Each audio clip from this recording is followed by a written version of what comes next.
Olá, nosso viés hoje é o dever da linguagem. Dever moral, dever ético da linguagem.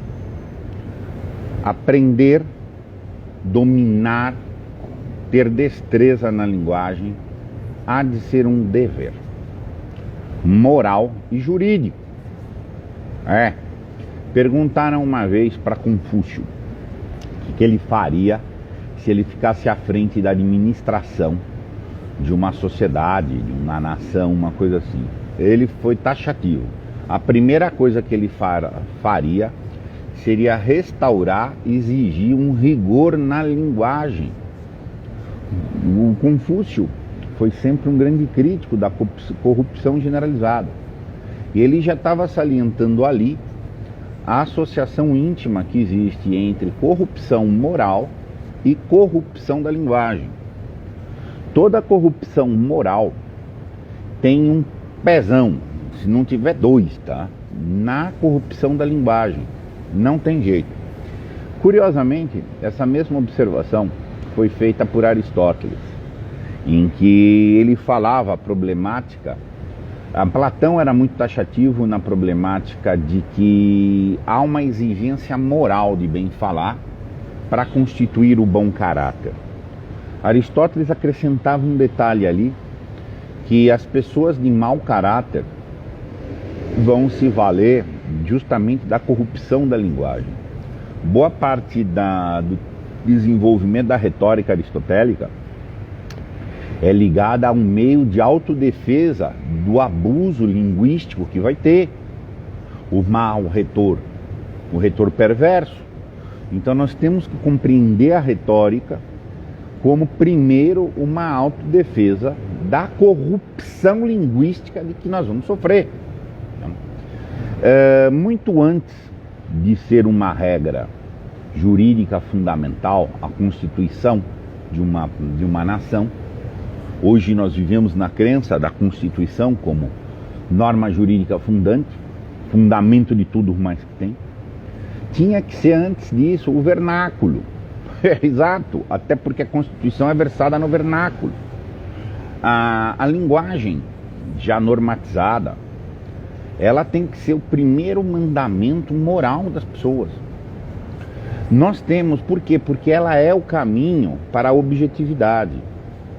Sempre que há o mal, sempre que há o desvio, sempre que há a perversão, o que se passa na linha de fundo é uma tentativa de subjetivização. Sempre. O mal sempre é uma subjetivização. Conosco mesmo. Vocês podem observar isso claramente. Vamos fazer alguma maldadezinha. A gente se engana.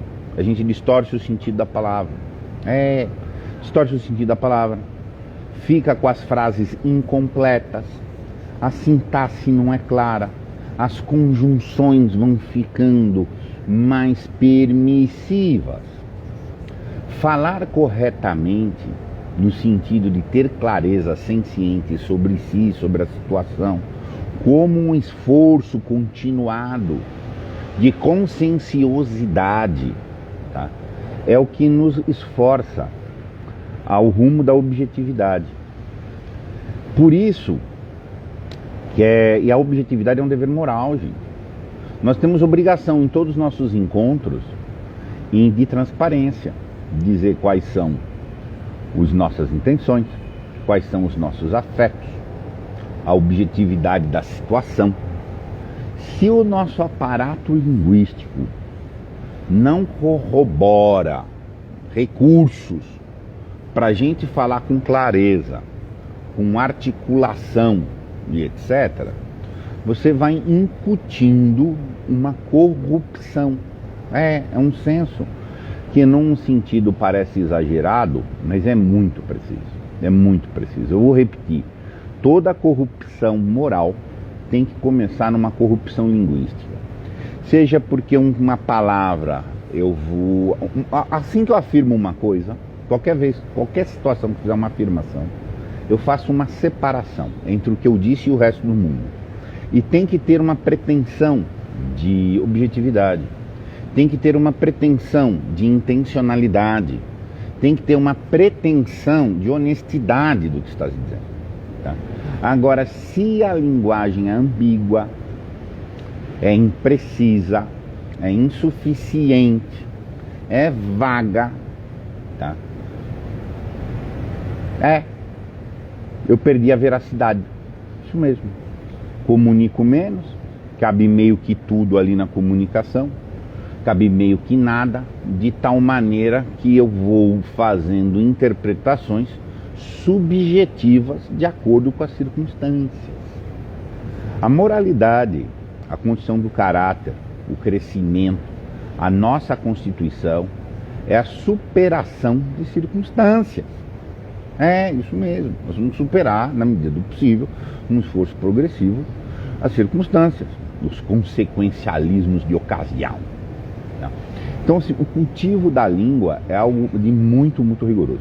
Tem uma anedota de um gramático venezuelano que faz uma passagem assim, eu acho que em Jerusalém, sei lá, Jerusalém ocupada pelos romanos, e alguém foi lá escrever, fazer uma pichação no muro fora romanos, e fez essa expressão errada em latim, tá?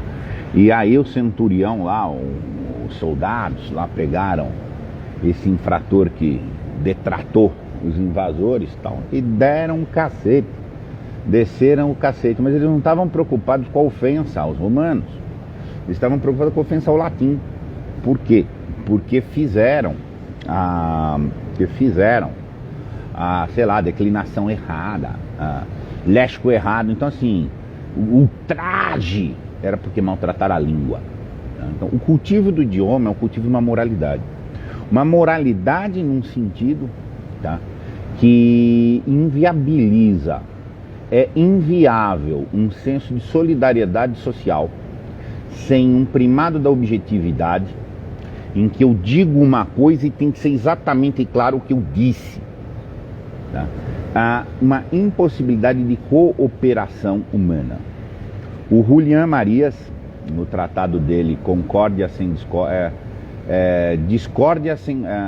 Concórdia sem Discórdia, algo assim, ele trabalha essa questão da solidariedade, em que até para eu poder divergir, eu tenho que ter muita clareza, em especial para eu divergir. Mas o que eu tenho que aceitar toda a divergência. O que eu não posso aceitar é a ambiguidade, é a vagueza, é a falta de clareza, é a canalice linguística. Se você então não cultiva o falar correto, gente, não precisa ser falar de maneira pedante, não precisa ser de falar de maneira rococó, mas tem que falar com começo, com meio, com fim, com conectivos, tá? Ter linguagem apropriada, tá? Se você não faz isso, você está violando o seu caráter. Tanto que a gente percebe a leviandade de quem vai brincar. Fala qualquer coisa, fala, não sei, ou distorce palavras, fala com gírias exageradas, tal, etc. Ele faz o risinho, é o risinho que é um gesto de cinismo. A gestualidade envolvida nessa própria corrupção deliberada da linguagem, ela dá inclusive uma fisiologia gestual do risinho. Esse tipo de risinho, essa é uma reação fisiológica. O corpo está gritando que está tendo alguma infração, alguma infração nesse sentido, tá? Então, assim, havemos sim de cultivar a linguagem, porque é a linguagem que vai nos dar uma referência de caráter próprio, um senso de objetividade para eu participar da coletividade, para eu ter a objetividade entre eu e os outros, tá? Lembrar Confúcio, o que ele faria para gerir uma cidade? Restaurar a língua. Qualquer um que quiser restaurar uma sociedade, cultivo da língua antes da Constituição. As pessoas têm que ter posse do vernáculo. Não adianta eu ter uma Constituição se eu tenho divergência vernacular, se eu tenho insuficiência vernacular, porque aí a própria Constituição ficou fluida, tudo é relativo. Sempre que as pessoas querem fazer uma corrupção, começa a corromper o sentido das palavras. Assim funciona. Tá? Não tem jeito. O quanto a Igreja do Diabo, do Machado de Assis, tá? Esbarra um pouco dentro dessa dimensão de quem está falando aqui.